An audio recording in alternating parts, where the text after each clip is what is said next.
뉴욕 증시가 기술주 랠리에 힘입어 이틀째 올랐습니다. 실업수당과 제조업 경기 지표가 예상보다 좋게 나온 것도 경기 회복에 대한 기대감을 불러일으켰습니다. 다우는 1.2% 오른 8,125를 기록했습니다. 미국 기업들의 1분기 순이익이 예상 밖의 선전을 보이고 있습니다. JP모건 체이스가 주당 40센트로 21억 4천만 달러의 순이익을 기록해 블룸버그의 예상치를 웃돌았으며 구글 역시 14억 달러, 주당 4.49달러로 전년 동기 대비 9% 증가했습니다. 세계 최대 전자상거래 업체인 이베이가 우리 G마켓 지분 34%를 인수해 경영권을 확보했습니다. 이베이는 지난 2001년 옥션에 이어 G마켓까지 인수함에 따라 국내 인터넷 오픈마켓 시장의 90%를 점유하게 됐습니다. 아시아판 다보스 포럼이라 불리는 보아오 포럼이 경제 위기와 아시아, 도전과 전망이란 주제로 오늘부터 19일까지 열립니다.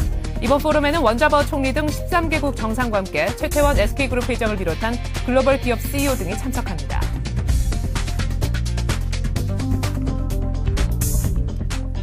안녕하십니까. 이슈앤 마켓의 최리나입니다. 간밤엔 뉴욕 증시가 기술주 랠리에 힘입어 특별히 나스닥 지수가 2.6% 오른 1670에 마감이 됐습니다.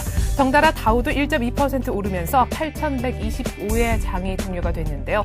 실업수당과 제조업 지표도 예상 밖의 개선을 보였지만 특별히 JP모건 체이스의 1분기 순이익이 예상치를 웃돈 것이 도움이 된 것으로 보입니다.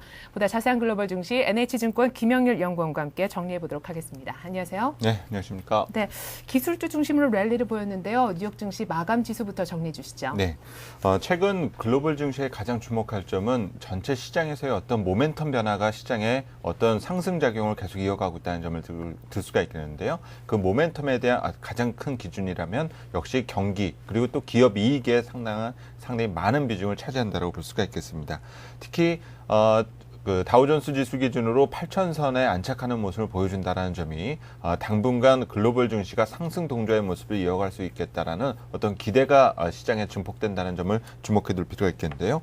오늘 나왔었던 어떤 경제 지표들의 내용을 살펴보면 주간 단위로 발표되는 실업수당 신청자 수가 소폭 개선되었다는 점에 대해서도 주목해 둘 필요가 있겠고 가장 특이한 점이다라면 4월 필라델피아 제조업 지수가 개선되면서 시장의 어떤 경기 회복에 대한 기대감이 자극되었다는 점입니다. 특히 중요한 것은 현재 이 필라델피아 제조업 지수의 경우는 아직까지는 경기 침체를 반영하는 마이너스 수준에 머물러주고는 있지만 지난달과 비교했을 때 그 수준이 회복되면서 이제는 경기 저점을 통과하는 것이 아니냐라는 기대가 증폭되었다는 점을 볼 수가 있겠고요. 이런 점이 주식시장에는 조금 더 어떤 상승의 촉매제 역할을 담당하게 되는 영향을 주고 있다는 점을 주목해 둘 필요가 있겠습니다.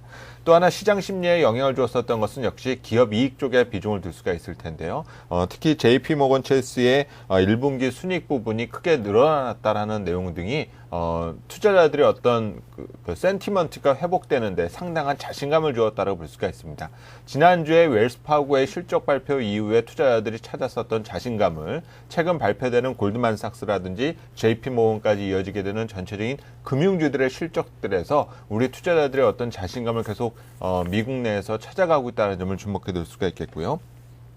기술주들 중심의 어떤 랠리가 나타났다는 점에서는 구글의 실적이 순이익 기준이 약 14억 달러 수준으로 크게 늘어나면서 현재 시가총액이 1,200억 불까지 크게 늘어나고 있다는 점에 대해서도 주목해 둘 필요가 있겠습니다.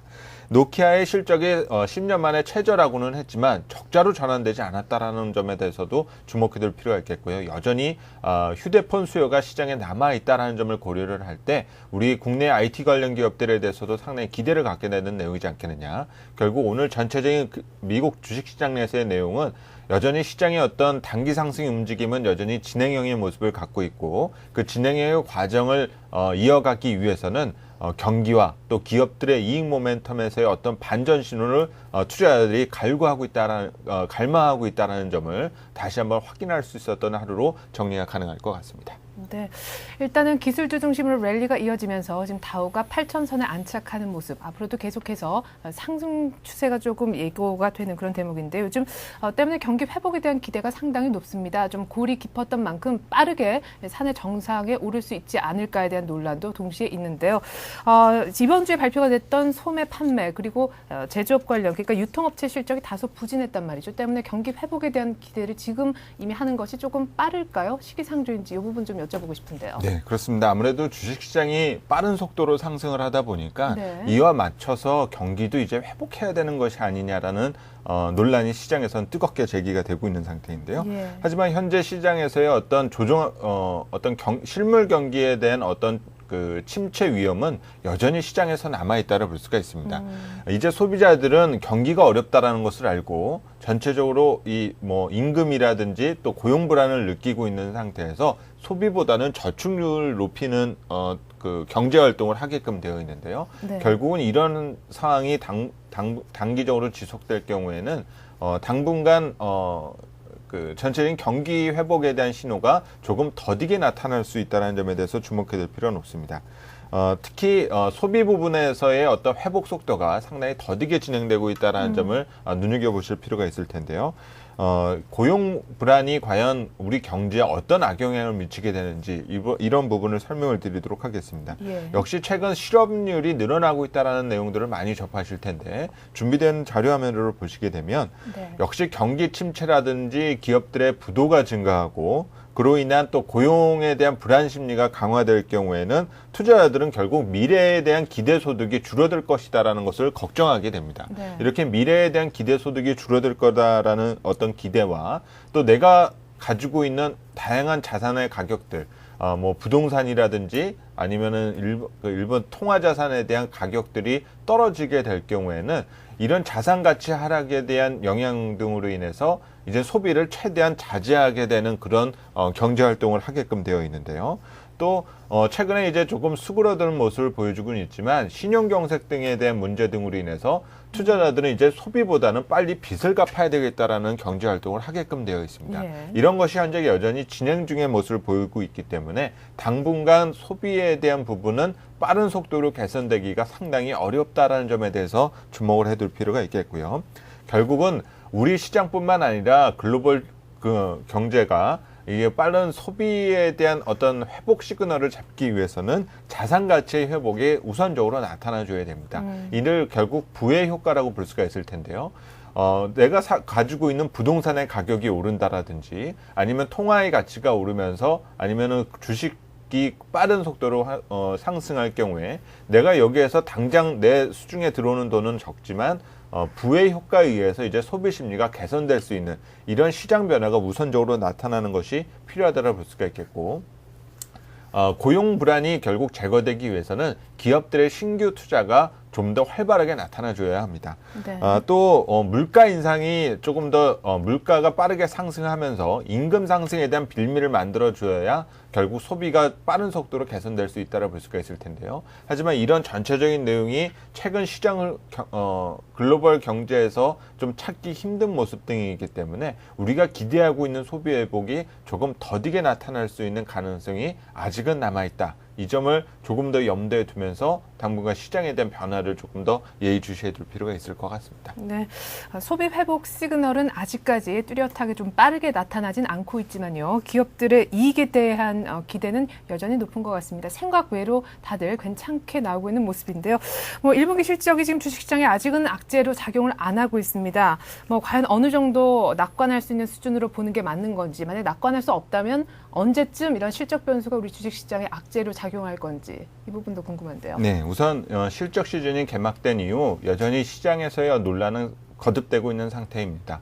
특히 주목할 것은 1분기와 특히 2분기까지 예상되고 있는 우리 기업들의 이익 전망을 우리가 악재로 판단할지 아니면 호재로 판단할지에 대한 논란이 시장에선 거듭되고 있다고 볼 수가 있을 텐데요. 하지만 현재까지 내용으로만 놓고 봤을 때 악재로서의 가능성은 조금은 제한될 가능성이 높습니다. 예. 이에 대한 논리를 준비된 자료 화면으로 설명을 드리도록 하겠는데요.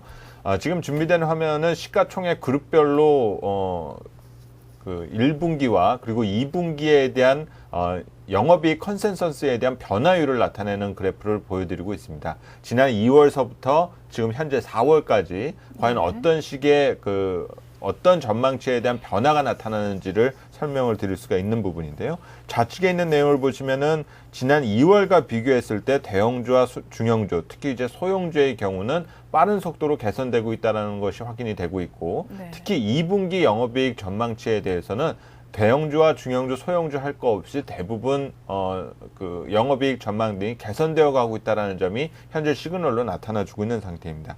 이런 점은 결국 국내 주식시장이 이익 모멘텀 변화에 따라서 현재 상승 논리를 찾아가고 있다는 쪽으로 해석이 가능한 내용이다라 볼 수가 있겠고요. 네. 하지만 여전히 조정 압력에 대한 그 변수가 남아 있다라는 점은 최근 미국 내에서 무역 수지가 개선되었다라는 내용들을 많이 접하셨을 겁니다. 네. 미국에서 무역 수지가 개선되었다라는 것은 결국은 수입이 많이 줄어들면서 나타난 결과라고 볼 수가 있는데요. 네. 이렇게 미국의 수입이 줄어들 경우에는 상대적으로 이머징 시장에서의 기업들의 이익은 악화되는 사례들이 상당히 많았었다는 점입니다. 예. 결국은 지금 단기적으로 1분기와 2분기의 기업 이익 등의 경우에는 단기적인 회복에 지난 4분기에 워낙 안 좋았었기 때문에 어떤 회복의 모습으로 시장에 접근할 수가 있겠지만 오히려 올 하반기에 접근할수록 이 기업들의 이익 전망은 조금 더 낙관적으로 전망하기는 어렵다. 따라서 전체적인 기업 이익의 모멘텀은 상고 하저의 모습으로 시장이 진행될 가능성이 높다는 점을 염두에 두시면서 시장에서의 대응 전략을 잡으실 필요가 있을 것 같습니다. 네, 그러니까 1, 2분기 이익 개선은 지금 긍정적으로 보여지고 있지만요. 지금 미국의 무역 수지 개선이 사실은 수출 증대가 아니라 수입 감소로 이루어지는 것이기 때문에 이것이 이제 하반기쯤에는 이머징 마켓의 수출 감소로 이어지면서 조금은 그런 지수의 조정 압력으로 작용할 수 있을 것이다라는 전망해 주셨습니다. 자, 오늘 한 주를 마감하는 금요일인데요. 좀 다음 주 일정 중에서 주목해야 될 변수라든가 점검해야 될 사항 있으면 좀 알려주시죠. 실적 발표도 많이 기다리고 있지 않습니까? 네, 그렇습니다. 특히 다음 주에는 주 초에 발표되는 경기 선행지수와 또 주 후반에 발표되는 미시간 소비자 신뢰지수에 대해서 주목해둘 필요가 있을 것 같은데요. 특히 여기에 이 두 가지 지표에서 관심을 갖게 되는 것은 3월 경기 선행지수와 이 소비자 신뢰지수의 부분에 구성 항목 중에서 금융지표가 포함이 되어 있습니다. 결국 예. 주식시장이 글로벌 주식시장이 지난 3월과 4월 사이에 여전히 오름세의 모습을 보여주고 있었던 만큼 이 경기 선행지수가 빠르게 터닝하는 모습이 나올 가능성이 높습니다. 이는 네. 최근 시장에 추가적인 모멘텀을 찾지 못하는 투자자들에게 상당히 강한 시그널이 될 수 있다는 점에서 이 두 가지 지표에 대해서 주목해 두실 필요가 있겠고요. 기업들의 실적 발표에서는 뱅크 오브 아메리카의 실적이 주초에 예정이 되어 있고 빅블루로 알려져 있는 IBM이라든지 또 코카콜라, 야후 등에 대한 실적이 또 21일에 예정이 되어 있습니다. 그리고 뭐 애플과 이베이 등의 실적 등이 주 후반에 예정이 되어 있으면서 다음 주까지 미국 기업들의 실적이 발표될 경우 이제 S&P 500 구성 기업들 중에 50%가 넘는 기업들의 실적이 이제 발표되는 만큼 이제는 실적 시즌이 한 고비를 넘어가고 있다는 쪽으로 해석이 가능할 것 같고요. 네. 이런 분위기 속에서 아직까지 시장에 조정 압력이 나타나고 있지 않다라는 것은 조금 더 시장의 어떤 상승의 분위기는 좀 지속될 것이다라는 어떤 기대가 아직은 남아있다라는 흐름으로 예상을 해볼 수가 있겠습니다. 네, 아직까지 뭐 상승에 대한 분위기는 남아있다라고 말씀을 하셨는데요. 이제 포커싱을 우리나라에 조금 맞춰보고 싶습니다. 어쨌든 간밤에 기술주 주도로 뉴욕이 많이 오르긴 했었는데요.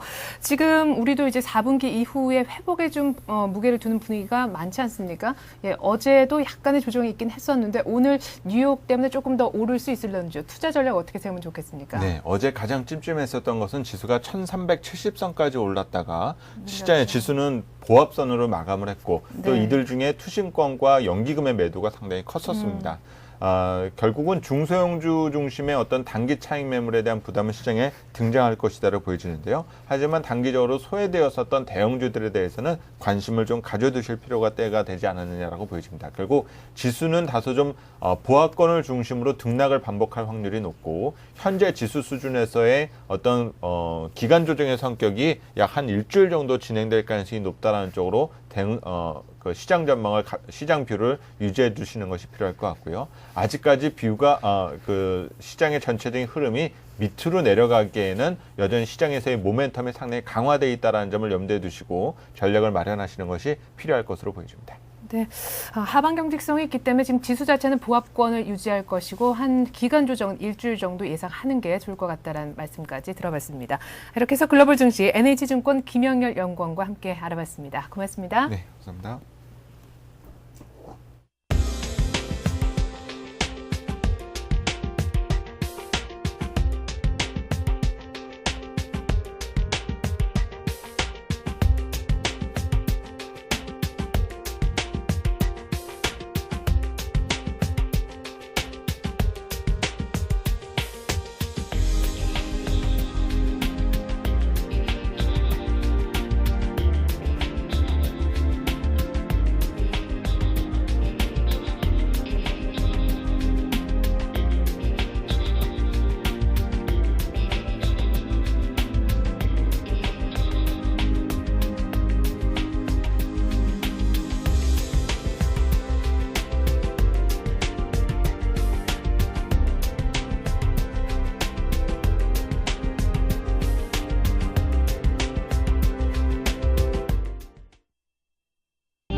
4월 17일 금요일 뉴스 따라잡기 시간, 오늘은 서울경제신문 이상훈 기자와 함께하겠습니다. 이 기자 안녕하세요. 안녕하십니까?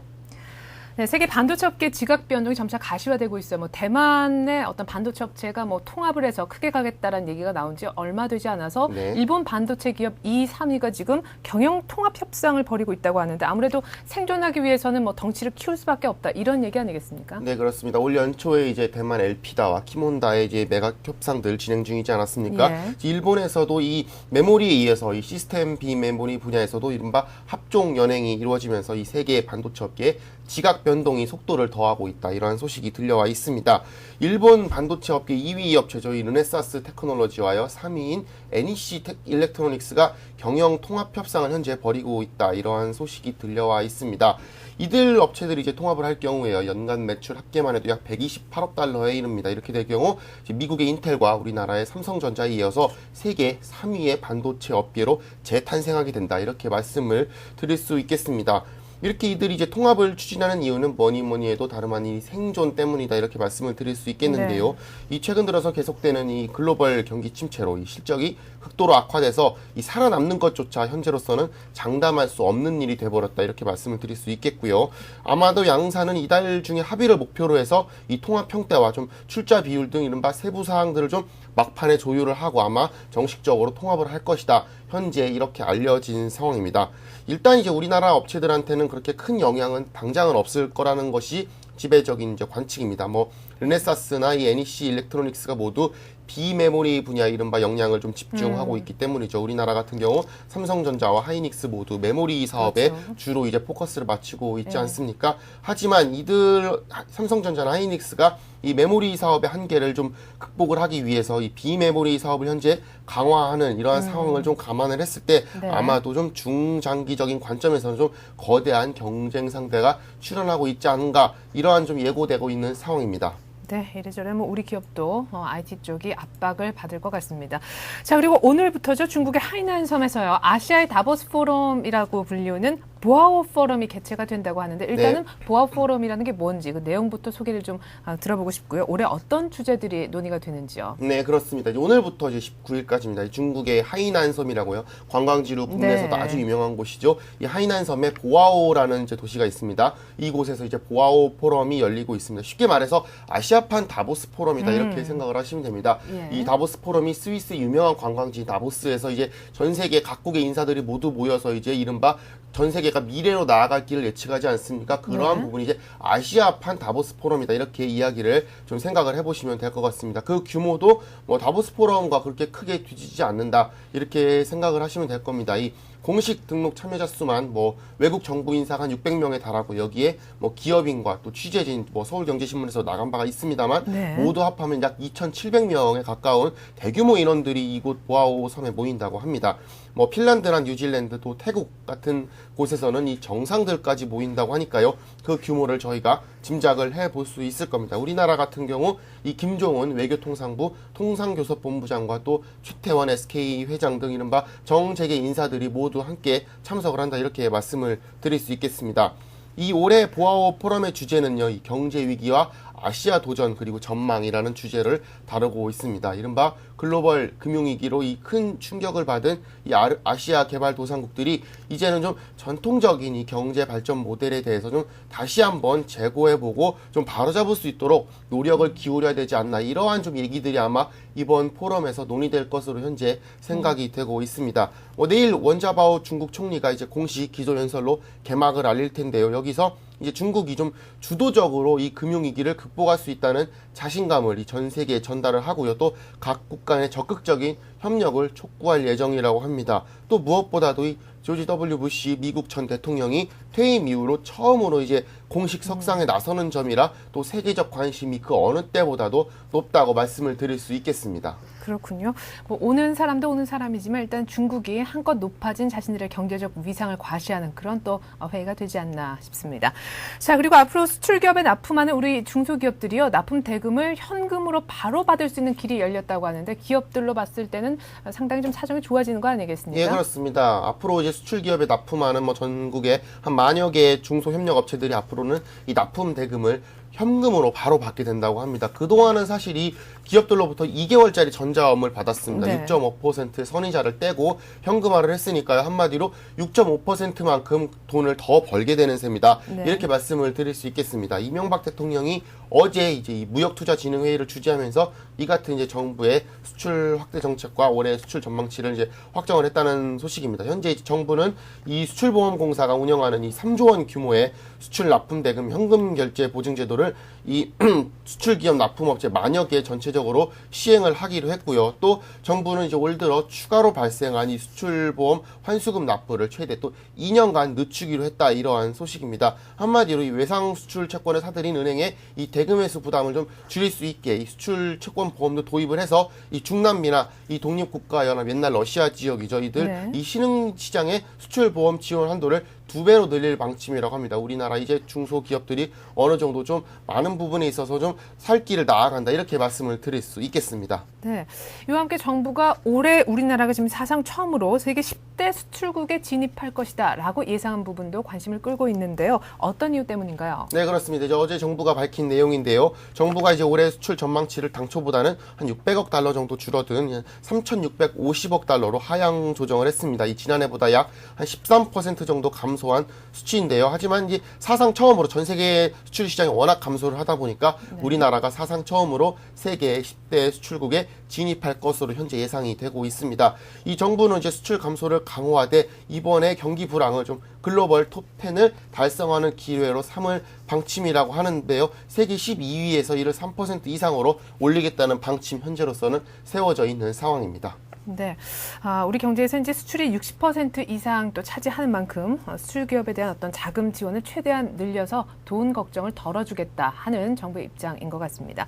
자, 그리고 요즘 경기가 좀 어려워지면서요. 신차 구입하기보다는 중고차를 구입하고자 하는 분들이 늘고 있는데 문제는 금리죠. 중고차 할부 금리가 지금 터무니없이 비싸다는 지적이 계속되고 있는데요. 신차를 살 때보다 무려 3배나 많다면서요. 예, 그렇습니다. 이 할부 금융사들이 이른바 터무니없는 이 중고차 할부 금융 금리에 소비자들이 불만을 나타내고 있습니다. 보통 이제 저희가 신차를 살 때 할부로 사게 되면 약 9% 안팎의 금리를 부담을 하게 됩니다. 네. 하지만 중고차 같은 경우는 최소 16%에서 많게는 28%에 달하는 금리를 부담해야 되는 걸로 알려져 있습니다. 최고 3배에 달하는 어마어마한 규모라고 합니다. 그 이자 비용만 해도요, 약 4천만 원짜리 차를 샀을 때 약 무려 500만 원에 달하는 금리를 부담을 한다고 합니다. 뭐 할부 금융사들은 이 중고차 같은 경우 연체율이 해당이 되니까 어쩔 수 없다고 하지만 그래도 이러한 금리 좀 너무 좀 부담이 크다 이렇게 말씀을 드릴 수 있겠습니다. 네, 뭐 중고차 업계도 뭐 이래저래 불만이 적지 않을 것 같습니다. 자, 그리고 어제 기준으로 해서요, 우리나라 증시 고객 예탁금이 사상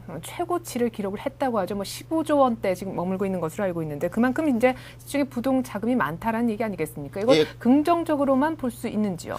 뭐 그렇게 보기에는 조금은 부담스러운 부분이 없지 않아 있습니다. 이제 어제 금융투자협회에 따르면요, 어제 기준으로 이 고객 예탁금이 16조 472억이라고 합니다. 사상 최대치 금액이죠. 좀 전 기록이 이제 2007년 7월입니다. 당시에 15조 7천억 원 정도를 기록을 했는데요. 그때가 바로 코스피 지수가 사상 최초로 2,000선에 돌파했던 시기입니다. 그만큼 버블이 좀 어느 정도 커지고 있는 시기다. 이렇게 16조를 넘겼군요. 예, 그렇습니다. 조심스럽게 말씀을 드릴 수 있겠습니다. 이렇게 좀 최근에 증시 회복에 따라서 이 고객 예탁금과 또 신용융자 잔고 또 활동계좌 등이 증가 추세를 보이고 있습니다. 뭐 단기 대기성 자금인 이 CMA 잔고의 증가세도 지속이 되고 있어서요. 그만큼 이 경기 회복 기대감이 확산될 경우 앞으로 시중 유동 자금이 증시로 본격적으로 유입될 것이다. 이렇게 예상이 되는 부분도 있지만은요.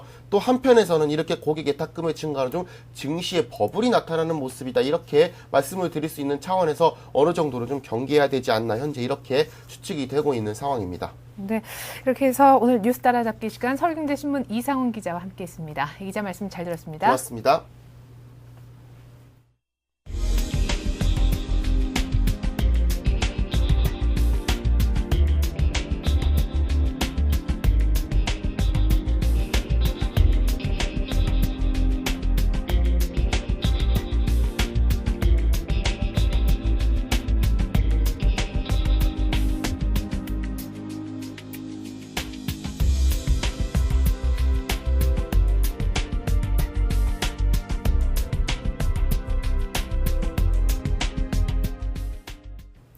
네, 간밤에 뉴욕 증시가 기술주 중심의 랠리를 보이면서 이틀 연속 올랐습니다. 기술주 중심의 나스닥이 2.6% 상승하며 1670, 다우도 덩달아 1.2% 오르면서 8125로 8000선에 안착을 하는 모습이었는데요. 실업수당과 제조업 지표도 예상 밖의 개선을 나타냈지만요. JP모건 체이스 1분기 순이익이 기대 이상의 그런 결과를 보였기 때문입니다. 이런 가운데 JP모건이 한국의 주식 매수 비중 확대를 요구했다는 리포트가 지금 나와 있는데요. 이머징 마켓에 한 40% 가까운 추가 상승 여력이 있다는 근거에서였습니다. 오늘 우리장 또 어떻게 전개가 될지 함께 지켜보도록 하죠. 저는 1시간 뒤 출발센 증시로 다시 인사드리겠습니다. 고맙습니다.